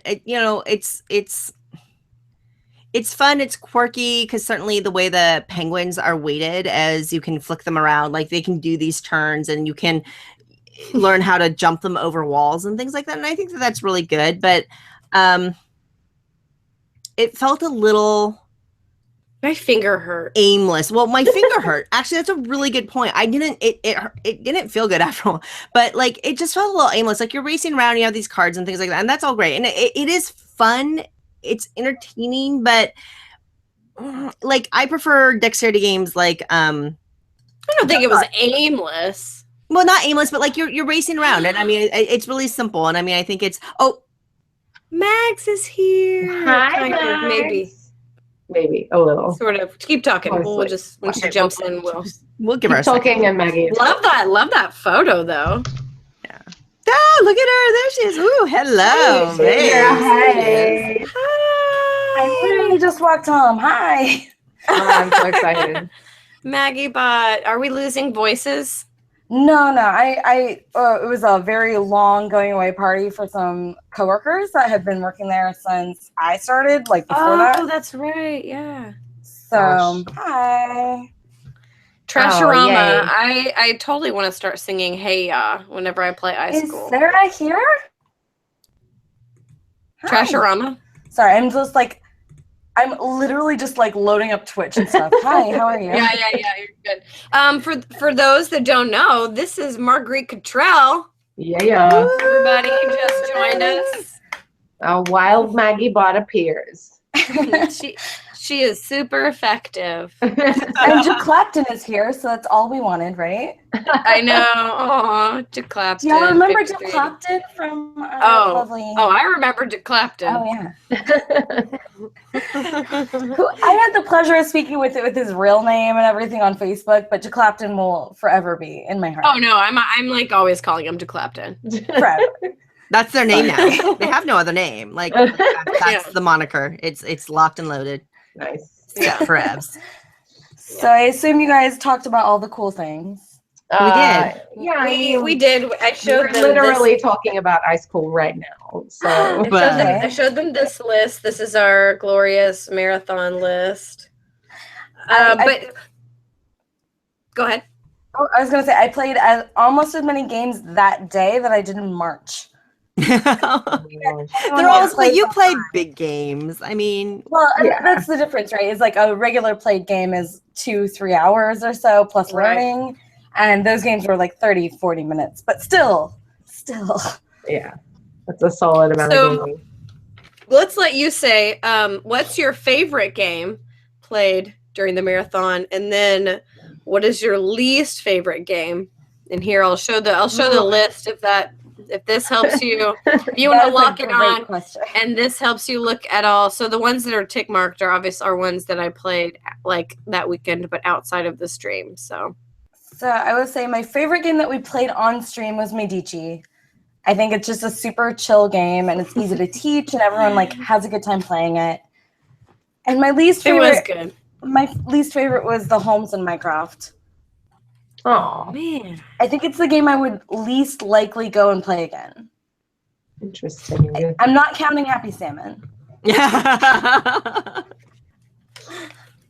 Because what was nice about Pie Face, the best part about Pie Face, and I will say this a million times, is that it was about 1/5 of our funding and about 1/24 of our time.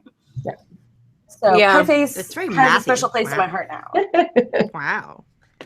it was, and like 95% of that funding came from us. within the room, and I think it was Matt Salisbury, the guy that was like donating money.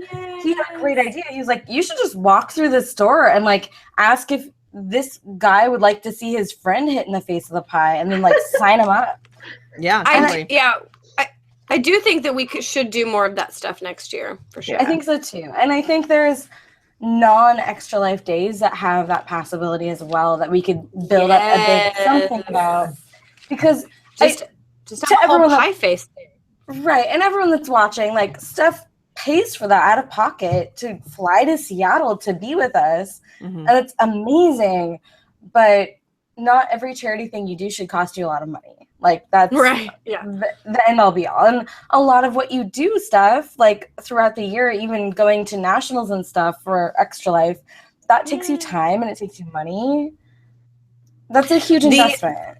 The hospital does generously send me to Extra Life United, so Arkansas Children's Hospital. Pay for your But- flight. But yeah, I did have to take a week off of work. That's right. It's during the week too. It's not like on the Yeah. weekend. But, I try and I mean, it's fun anyway. It's fun for me. But if I didn't feel like I could raise like a justifiable amount for me to do that, then I probably wouldn't be able to do that.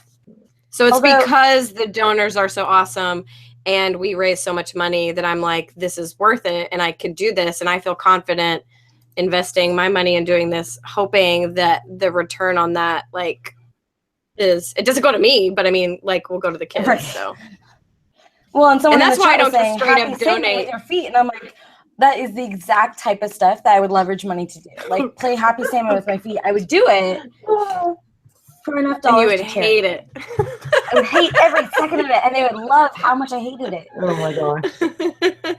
Because watching you roll those dice in Whirlpool Bonanza, Oh like, Oh my gosh, it's like that was getting so you funny. played 1,000 times, and you're having to roll the dice 2 at a time with your feet. Like, Yeah.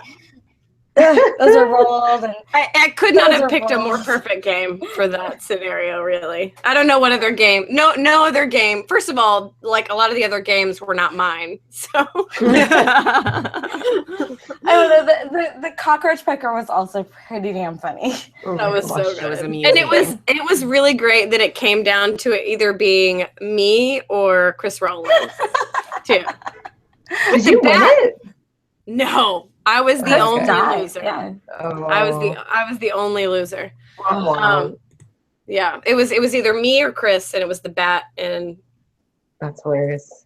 he called it. Man, oh, man. Yeah, he called it. It was a special. Okay, to Clapton 5380 says it was a special experience to watch you all do such wonderful things for such a wonderful cause. We really liked it too. We really enjoyed that. Thank you. It really does make my year doing stuff like this. And at this point, I've got this nice, like, the gauntlet happens in May, which is like nice and early year. And then we have Extra Life. And I think one more big something in the year would be really nice. Mm. Yeah. Hey, Kabuki Kid. Kabuki Kid, I know watches a lot of the Board Game Geek TV streams, so Oh, that's neat. how I know Nice. Kabuki Kid. So thanks for joining us. We were just talking about games and having a cocktail. Max, do you have a cocktail? I know you like literally just walked in. I walked in, but I did this on the way in. I still have my shoes on. Damn, girl. I have wine, but shoes on. Like that's How even? Priorities. Mags like she went Amazing. pew pew pew. well, because I was at a company party and we were saying goodbye to some beautiful people, and by 7 o'clock, and it's almost 9:30 here in it's not California, it's Washington. We're always in California, but it's Washington, and by 7 o'clock, people were drunk at this party, completely done. Every time, so we were on an outside patio, and anytime someone would walk by to go into the place, if we knew them, they would get huge applause and like cheering, and they asked for speeches, and we got a lot of speeches. Oh my goodness. So I went to get ice cream, and on the way home from ice cream, I grabbed a box of wine, not bottle. And so on the way into the house, I'm literally like ripping open the box of wine, trying to get the spout out so I could get onto the stream because I was afraid you guys would be gone by now. Oh, no. We're here. We're here, We're girl. so glad that you could make it. We're here for you. I'm going to see you all in so few days. I'm so excited. I know. So excited. What? So we tried and like kind of periscoped like we said we would. Suze couldn't join us before the marathon, but we should actually periscope. Did you see your periscope after the fact? No. Oh my God, it was so pixelated. Oh, really? I don't know what happened with your phone stuff, but like all things had gone bad. Oh, no. Yeah. That sucks. So we will do a proper like periscope. We will get there.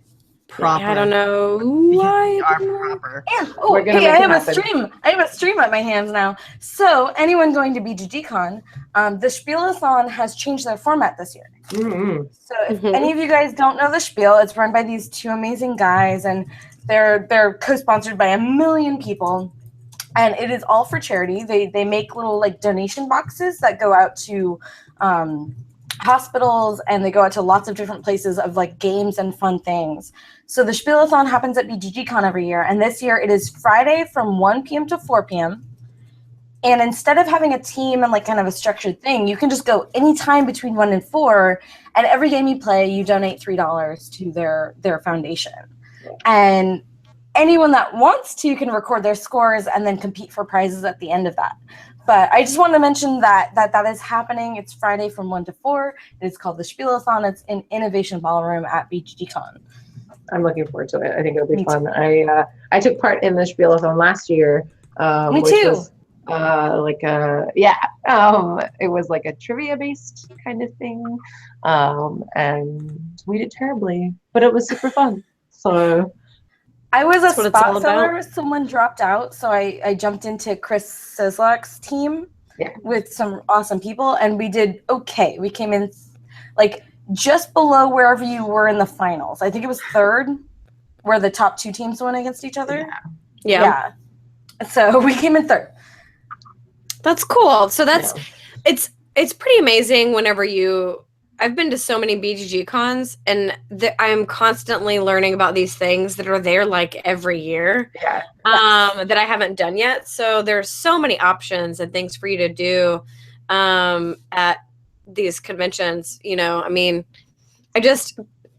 BGG con it's just wonderful. It's just so lovely. You could just play games, and there's charity stuff. There's going to be a Nerd Nighters auction. There's on artists, Friday there's too. breakout rooms, there's tournaments, Yes. there's so much. Unpub, Yes. Unpub, yeah. The Yeah, Nerd it was Nighters auction is the Thursday. It's Thursday night. Thursday Oh, yeah, that's at 8 right. o'clock. That's right. Thursday. Yeah. 8 to 10. That was fun last year. I ended up grabbing a copy of Looney Quest in the auction, and it was just super nice to see what people were bidding on and how generous everybody was. It was really lovely. Trashorama says there's a Slack set up for BGG Con this year to help really? find people in games. Wow. I did not know Great that. idea.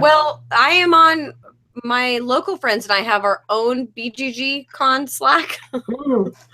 but that's interesting. Oh, I like. I don't know how do we join Trashorama? How do? How do to make it go? Because we How do want we- to Yeah. know. How to make go? Slack is like So a many. kind of a messaging project management system. It's pretty cool. You should check it out. They have mobile apps and PC apps and all the things.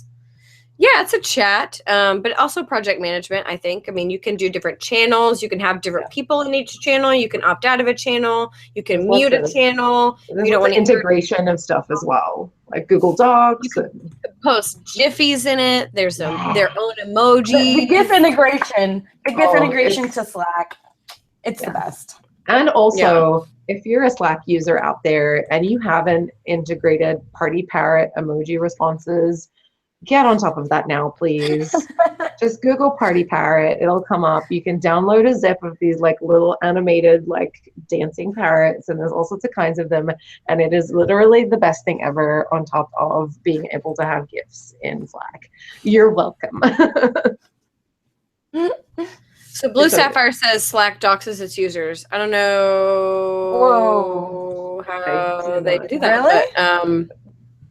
But, I would be very interested if you want to DM me at MaggieBot or Facebook message me or something. I use Slack. We use Slack for my business, for our I part owner in an escape room, and that's how we communicate. So Hmm. Yeah, I Hmm. would be very interested to know if that is something also- that they've done. right, it's also really good for podcasting. So for the Onboard Games podcast, that's how we coordinate schedules, and if someone has an emergency and they can't record, and we've got to get something out. So it's just really good for that, especially since some people don't use Facebook. So Yeah. that's It is very handy. I only use Discord for like video game chat.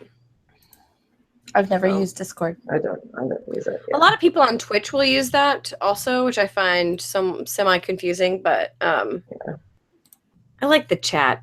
Let's just text our words. Yeah, so Mags, what are you feeling? Is there anything that you want to talk about, or I do because wanted to I'm say? mildly frustrated. So today I found out that my copy of Railroad Revolution will not be at BGDCon for me. Oh, I'm so excited to super try that sad. too. Well, and I can try it there, but it's going to probably be in the hot games is my assumption because that's one of Oh, those right. games. So I mean, this I is like the latest know someone. title. I You really just want to play it. but yeah, I will. And I also No, Oh, no, oh. She also what? You also what? I know. Like, oh, You also what? You what? Mike, no! Speak to us. Oh my god.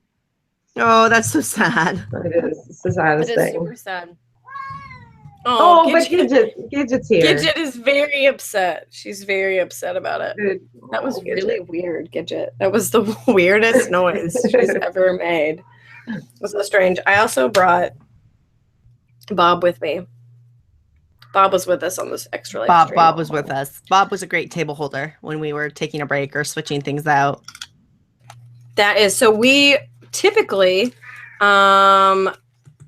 we say we'll do like a 90-minute show, whatever. We'll do whatever. Max Like, is we don't back. care. sorry, Yeah. my computer Hey! decided to die all at once. So. That came back really quick. You like took care of that super fast. Well, it was just the browser. For some reason, Chrome died. So Oh, so weird. now you left us all hanging. You fell off, and we're all like, Also "Ah, what? Yeah. Also what? Yeah. So my plan at BGGCon now is to teach Oracle of Delphi, Great Ooh, Western Trail, and Lorenzo El Magnifico. Like, I want to teach those once each, and then have someone else teach me Railroad Revolution. Oh, nice. That's my That's a goal good right trade-off. now. Well, and I have trouble because people keep putting public plans out on Twitter, like, hey, I want to play this game with you, like adding me on Twitter. And then all of these random people can just jump in and like say, oh, I want to be on that game. And so right now I'm promised to like at least 4 days worth of stuff that I've Oh, not actually man. accepted. So I'm ready to like actually accept plans probably a little closer to the con, but Yeah. I'm scared. I am just looking to, like, I've put like a bit of a schedule together as far as like I have to record a podcast and you know, I want to be at a couple of events, but I haven't actually like put down like what days I'm going to play anything. I have a list of games I want to play, and I'm just going to kind of let it wash over me like a gentle wave of cardboard and cubes and social deduction. I am just this is my BGG Con plan. I have dinner plans with people. I would like to get together with you ladies. We haven't nailed down the time for that. And then I am just going to walk into the gaming hall, and if someone's like, hey, do you want to play this game?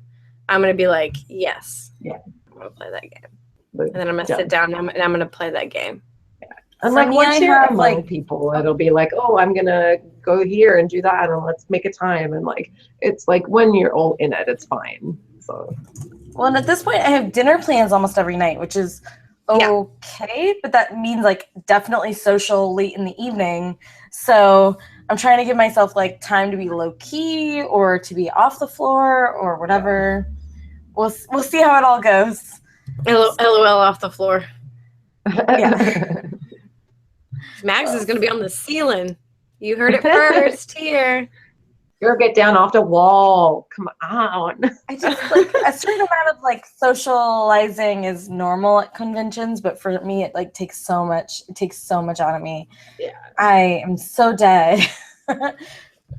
Trasharama says someone track Steph down and consistently ask her to play Monopoly. Oh, why would we do that? By Fine, actual Monopoly I'll sit rules, down. I would think about it. But. Right? Auction rules? I would do it. I would play it.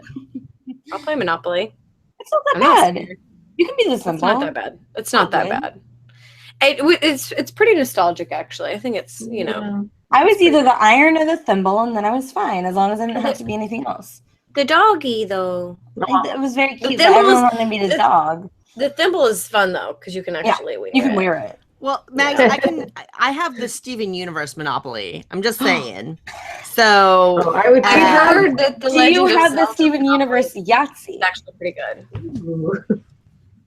I want to get in on this. Is it near you? What is wrong with you? Oh my god, I need to try that game. Oh my Well, god. I'm sorry. I agree, Kabuki Kid. Monopoly gets a worse rap than it deserves. Yeah, I do. Why I do have the Steven Universe You Monopoly, do. the Yahtzee and the Monopoly. And I'm like holding up to like the chat and not up to the camera. I'm gonna You're It so has- funny. Look, chat. these. I mean, for people who don't know Steven here, I'll lock Universe, it. Here, I'll lock it on you. There we go. for people who don't know Steven Universe, it's this. Put your hand behind. It's this delightful. There you go. It's this delightful It's a little cartoon. better. It just has the most amazing characters. And so like just the dice alone are totes worth it to me. But you know, if I've been asked this before, and I played so much Yahtzee as a kid. I like and a lot of people know Yeah, I me really too. like roll and Me write too. games, you know? And well, you know, I'm not a huge fan of rolling right now, Mhm. but I'll play Yahtzee because that was I like love my Yahtzee. childhood. Yeah. So yeah, And- I'm sorry, but Le Grand Ha No Siesta, super amazing rolling. Right. I can't wait to want get to it. get Is it? I haven't played it yet. I'm so excited. yeah. Is On it my good, list. Mags? I trust you implicitly on games when you say they're good because I don't, other than Innovation, which you love, I know. and I promised W. Eric Martin, you missed it. I promised Eric Martin that I would play it with him at BGG Con if he brings it. And I will. And I will do it. I will play it. Especially Um, third edition. If you play their new edition of it, it's so I good haven't. right now. Yeah, I Oh. definitely haven't. They Interesting. fixed a couple things I hated, so I'm really excited about third edition. Didn't realize Wait, that was Max. a new edition. I'm sorry to interrupt, ladies, but I really want to hear about No Siesta. I'm so excited for this game. It's No siesta for you. Robert was saying it was great. So I'd like to hear more. So the deal was like when you heard about No Siesta, they just said, "Oh, we really liked what we did with dice and Le Grand Ha, so we made a game out of it." And that was kind of their pitch for the game. But actually playing it, they took some concepts out of Le Grand Ha and applied them to our roll and write. Huh. It's a completely opposite of what they described to me. Like I feel Right. That sounds So- really good. Yeah. So you roll a pool of dice and you choose one, and it could be like grapes or grain or a donkey or a hat or whatever. And so you grab that one, and the next person rolls the dice and grabs one, and you're rolling fewer and fewer dice as you go around the table until you get to one last die that the first player rolls, and everyone gets an instance of that. So if it's a grape, everyone gets a grape. Huh. And then you take whatever you rolled during the round and you decide where to put them. So it could be in delivering this thing. It could be in completing this thing to get a crate. It could be this thing to get an upgrade. You don't have to choose until you've seen all your dice in the round. But you're going to keep doing that until you've run out of rounds. And it's just so good. It's such a great choice that they did. They made a dice game version of La Granja that is fun and interactive and strategic. And I like Rolling America or Rolling Japan or whatever. Those they're just fine. My favorite is called Streams, and it was from Moonster Games. But they're in no way what I would call like even light or medium strategy. They're just kind of tactics. And this has actual strategy throughout. Oh my gosh. That sounds really I'm good. really excited about it. Yeah. So So- I'm curious how this compares to something like Roll Through the Ages. Okay, so Roll Through the Ages has a first come first served type feel Yeah. where you're trying to like be the first person to do blah blah blah, and that was really your focus in Roll Through the Ages. Where No Siesta has one element of that. If you're the first person to deliver one of these like giant deliveries, you get 5 points. If you're the second person, you get 3. But it didn't feel it didn't hinge on that. You could still do well without that. And that made a difference to me. I think Roll Through the Ages is a fine game, especially the first version of it with the little like wooden dice and stuff. Yeah, I really But- like it. Yeah, I mean that's a great fun game. But I think No Siesta for me is my version of a write and roll. Huh, Or cool. roll and rate. However you're gonna say So that. Anthony Miller asks about the components because they say that there are some complaints about them. How do you feel about them? So it's pads of very highly colored, overly produced paper. So doing copies of them is not probably going to work very well, but doing laminates of them will. The dice Oh. are just Ooh, Suze all about that laminate. right. I mean, everyone has these laminators now. The pencils were fine. The rules were fine. The dice are stickered, but it didn't bother me at all. Not even a little. So I don't That know. kind of stuff doesn't bother me. If the gameplay is solid, I will deal with a lot. And it wasn't as bad as Werfel Bonanza, which is a fabulous game Whoa. but has horrible dice. Oh, those dice. Oh, Whoa. those dice are bad. Whoa. Yeah. Whoa. Bad. Whoa. Bad. White and off-white should never Max. be the thing. Do you want to stomp my heart? I want More? Werfel Bonanza to get U.S. Someone printing. said that Bloody has- Inn was better than Bruges, and then Werfel Bonanza has terrible dice. It does. Crushed. You would I'm say it has crushed. good dice? I don't want to talk about it. So indecision is kind of going through indecision 101 is kind of is not decided on what games to purchase. So that is fitting. They're passing on Arkham Horror LCG Oh, for Okay. financial reasons. I haven't tried it yet. That's fair. That's understandable because it's probably going to be an investment for you to Yes. build the kind of deck that you want to play with because Yeah. you're just not necessarily going to get that or find that. And then they want Sherlock Holmes Consulting Detective, and I think that is a smart and Yes. fiscal Yeah. decision because you can get a lot of gameplay out of that, and it's gameplay with a lot of different people. And I really feel this, you could even replay scenarios you've already played before with different people. And I think it would be totally fine. I think you want some time in between that. Yeah. But by the time you get to like, what, are there like 10 in the base game? Yeah. Like 10 Well, scenarios? And By what the I'll time you say get is that through all that. also, there's online material that people have written that you can also play through that system. Holy moly. Yeah. And the cool thing about that is you get, there's like part of that is newspaper articles, and you get all of the newspaper articles from all of the previous things. So if you're on like scenario 7, you get to use all of the newspaper articles from 1 through 6. That's cool. Super cool.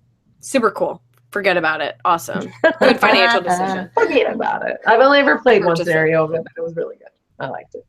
Okay, so I if you were played- gonna I played buy, two now. oh sorry, Go ahead. I played 2 now. Munitions, Magnate, and the Tin Soldier. Those are the first 2. so I played through Sherlock Holmes. I've played through the first one. I'm ready for the expansion now. I'm ready. You played through all of them on Consulting Detective? Yeah. Girl. Well, it was the only game I've Shame. ever like almost completely soloed because it works really well as a solo game. I would love And to you do can do one it on with the the go. 4. Oh. I don't know. You can go up to 8 players in that, and it's super awkward. I want at to 8. write. I want to write like a Meeples Included. Sherlock Holmes. Please do. Consulting Detective. That'd be amazing. Please You know do. what?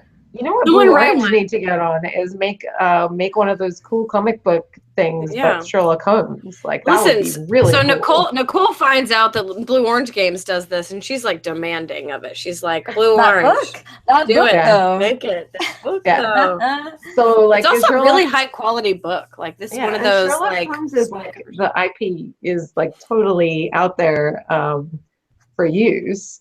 So Which I think the, it would be the really state cool. hates, by the way. They hate They do. it. Yeah, of course they do. But I would be stoked to play a solo RPG, choose your own adventure Sherlock Holmes book. Like I would be all over that. It'd be super good. So the question I want to ask, if you take all of the games that have come out in the last about month and a half, the SN releases or even late Gen Con releases, what is the light and the heavy game that you love the most? Because I don't Oh my want you to have to gosh. choose between like Fuji Flush and Great Western Trail. I want like a light and a heavy games one. that have come out in the past come out. Two months, yeah. That I'm looking forward to, or No, that I that you've played, or if you haven't played something, then what you're looking forward to. Okay, Like, so what's your end of the year picks? my heavy game that's come out very recently is Feast for Odin for sure. Okay. So I haven't played it, but I want it's to. intriguing. Like, and I have a lot of people say to me, like, how does it compare to Caverna? And I have never played Caverna, so I don't know. But Feast for Odin is a great little melange of all of these things that is complex to understand to begin with, but really nice to play. Like, Just say it's not as cavernous. It's like it's less cavernous. It's more feasty. less caverns. More More food, less caverns. that is definitely something that that I have enjoyed. And I don't know about light game. Yeah, I don't know. Mm, I think I really like. I don't know. I might have to play it again, but and this is not really a heavy game. I'm trying to think of like a really heavy game, because for me on the scale, when I think of heavy game, it's like I can go pretty heavy. Right. I I'm just enjoyed thinking like lighter card game or something, and then something a little more. like I don't know. I think Inish is kind of medium, Yes, I would agree that it's kind of medium light. but I liked Inish a lot. Yeah, I'd like to try that. So I don't know if I can think of like a heavy one and a light one. I'm trying to. That's okay. I It's need Inish to like look at. I need to like look at a list of games. Yeah, that's what I'm like. Yeah. I gotta look at a list. I'm just trying to think of like what came out. Fuji around Flush does Gen look Con. super fun. It I does like look it. fun. It's fun. I It would works. give that a try. I really want to try that. It's on my list. It's not bad at all. It's So fun. many things on my list. Oh, here's a good light one. I haven't played it yet, but I just looked at the rules for it. Chocobo's Crystal Ooh. Hunt. Oh, adorable. This is definitely going to be like a really good filler, and it fills the awkward player count of 3 to 5 people. So you have these Chocobo cards, and you choose a person, and you go on a hunt, and you take a card from their hand, and depending on what their card is, something happens. And depending on the Chocobo that you use to go on the hunt, something happens. So there's a little bit of press your luck type stuff. And I love Final Fantasy. So this is like super adorable for me. And the artwork is pretty cool. So there's this. This is the Chocobo. adorable. Oh my He's gosh. so flirty. And then they call it, this is what the game calls it. They call it a fat chocobo, but I just say it's a tunky one.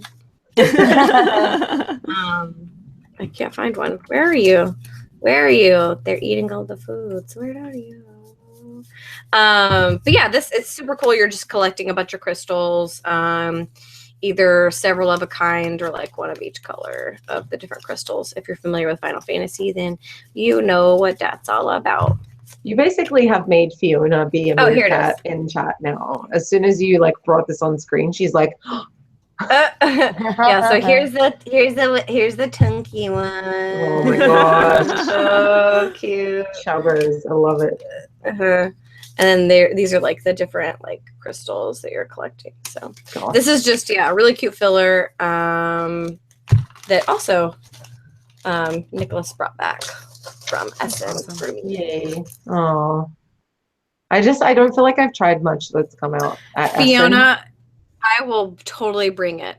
It's tiny. I mean, this is just the box cover. They'll probably have it in the library too. I mean, I don't know if they will. Well, that's a good point. I don't know. I honestly don't know if they'll have this.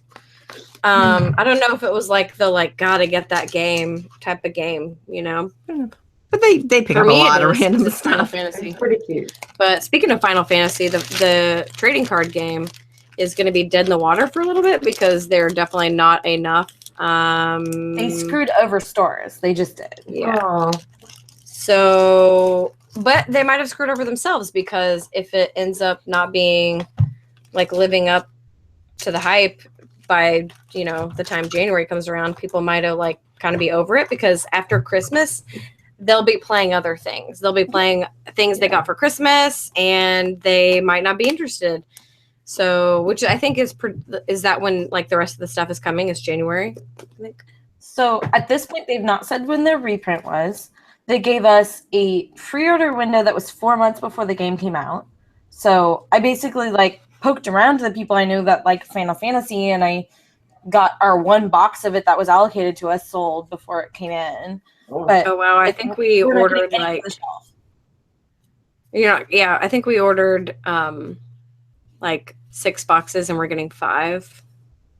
We are getting 1 of any that we ordered. Whew. Yeah.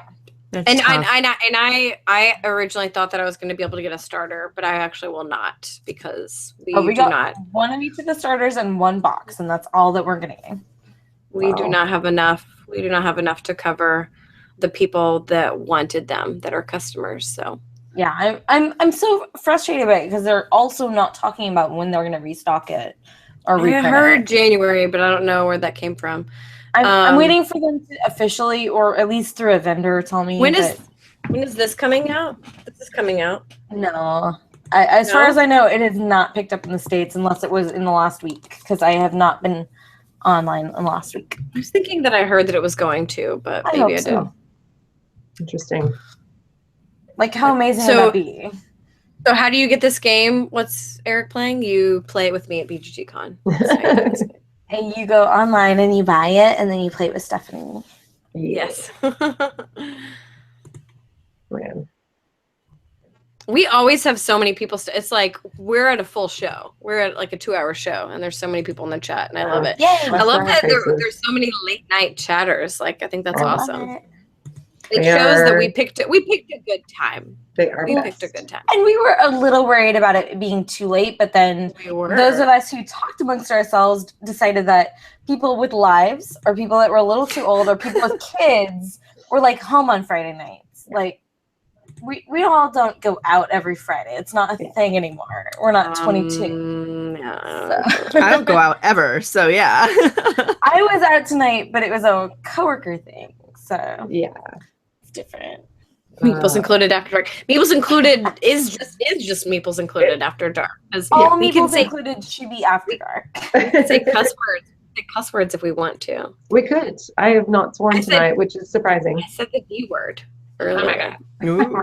So. That was something Aaron Dunna said to me when we were at the Extra Life marathon, because I think we were like having a snack over and we weren't on the stream. He's like, you swear a lot. I'm like, I'm sorry. We didn't swear on stream. Never be sorry.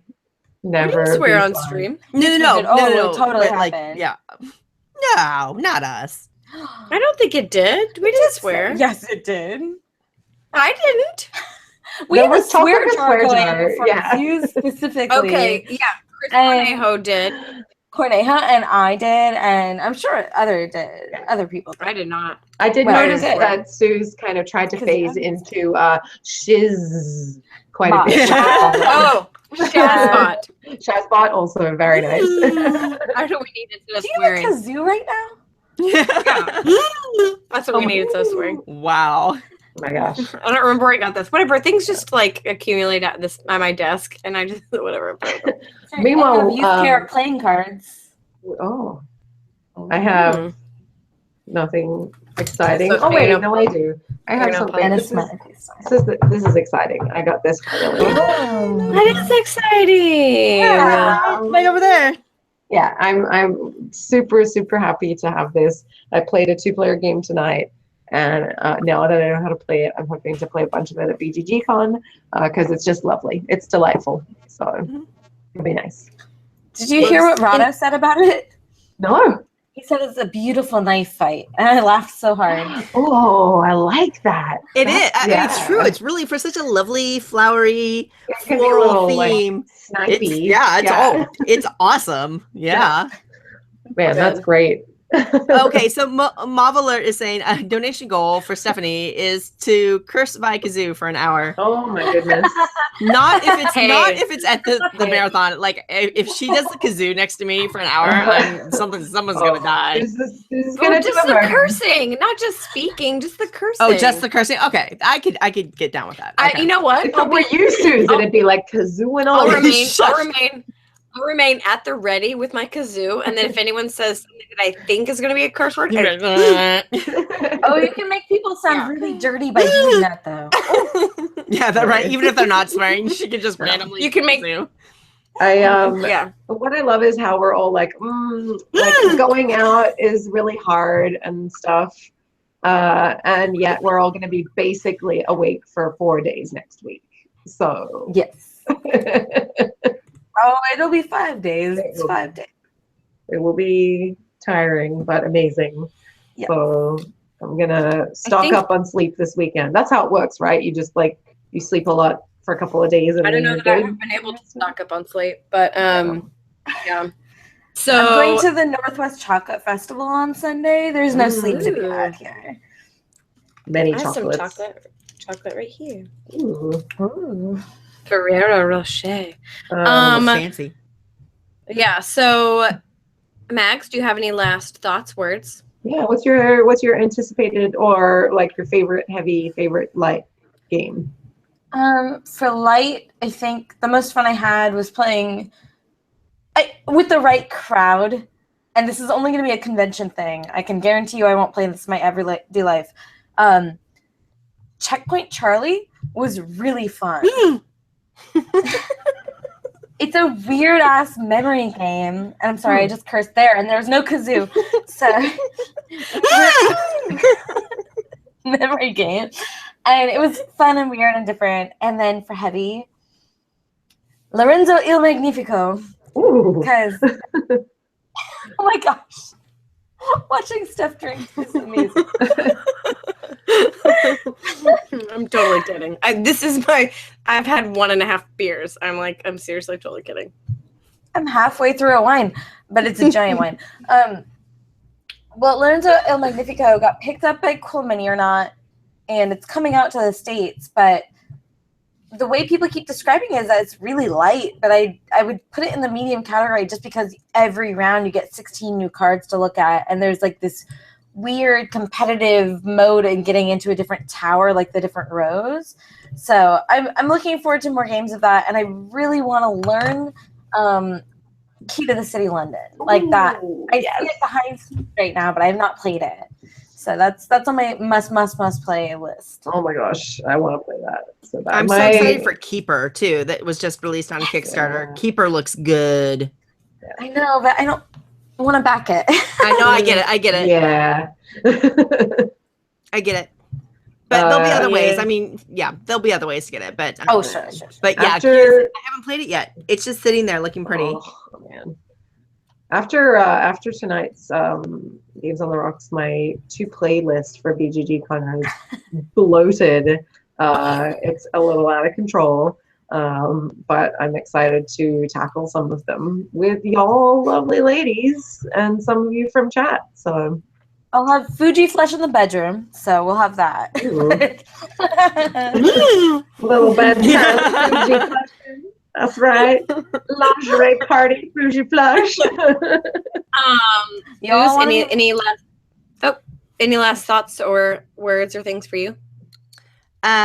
No, I haven't gotten to play a ton of heavy games, but I'm super excited for Feast of Odin is really high on my list, and then Great Western Trail. So I've got because I'm a big Uwe fan. Feast of Odin and Great Western Trail I've got on their way to me, so I'm when they come in, so I'm excited for those. But then light games, Lotus is a great one, but Capital Lux is really working for her. Yeah, right. I mean, there's a lot of game in that for such a simple, light, quick. Oh game. yeah, and it's totally and it's gorgeous. So I mean, you've got a great game that's beautiful. Like, I think you can get a little stuck with like, I cannot do what I want to do with these cards, but. Yeah, but it's such a quick game. But it's so, I think it's just the round. Yeah, I was just say just that round, and then you're like pretty fine. Yeah.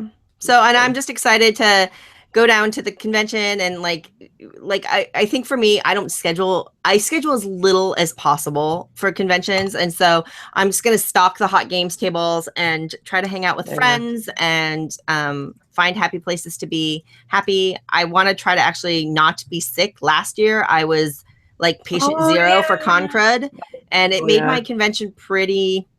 It was still wonderful, but it was pretty awful, like at the same time. Yeah, we didn't get to hang out very much. My goal is like just to be healthy. Yeah, it was rough. So my goal is just to stay healthy until I get down there, and so I'm looking forward to seeing you ladies in person in like less than a week. It's gonna be the best. Come here.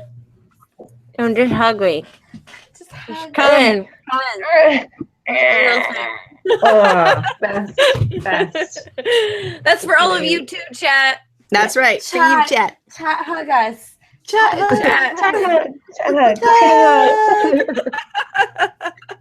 love That is you. a show. Chat. That is a show for sure. That's it. That's a show. That was it. We gotta.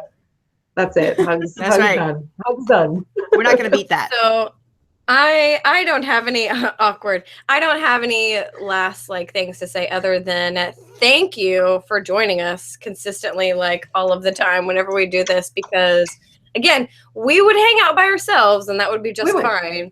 But the chat is amazing and Best chat ever. hilarious, and you are totally the best ever. Kevin Holmes, Sherlock and Mycroft is totally good, but don't buy it. Stop buying games. Play your games. Stop buying your games. Stop. Just play. No buy. So yeah, so thank you for joining us all the time on Games on the Rocks. I can't believe that we are into even 11 episodes. I know, it's so amazing. It's so exciting. Right? Ah, Yeah. So, but we're gonna keep going. It's gonna keep climbing. yeah, So girl. hopefully we'll Periscope something, like no promises because we'll just see how it goes. But Yeah. It might not be the Friday night consider. because that's the Plaid Hat party, I think. Yeah, I don't it think might it'll not be Friday night, but maybe we'll Periscope from the Plaid Hat party. Maybe we'll Yeah. Periscope all the time from Maybe. Maybe we will Periscope all the time. But just definitely make sure if you're not already, follow us on Twitter because that's where the Periscope announcement will go out. At Meeples included. Follow us there, and that is where we will Periscope from. And we'll find one of us that doesn't have a pixelated Periscope stream. Okay. We'll just So- have Even Periscopeception. Just bear with us. Yeah. Yeah. And then we'll be back hopefully maybe for the week after that for some Thanksgiving fun. My phone's at 2%, so I have to close the show because we have to play the song. Okay. I Okay. feel like. See you all next So- week. So, but we're gonna hang out while the music plays for a little bit because I think that that's a fun thing to do. Oh no, wait, it might not want to play. No, it doesn't. It's not. I can't. There's no music. We can too dead. sing. We can... Yeah. Let's do it. Go. Nicole, start it. Pew. Pew. Is this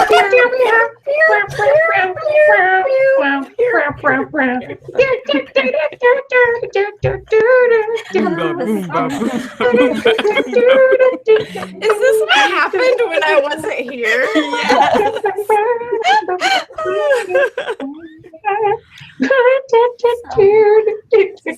Let's just keep going. Just keep going.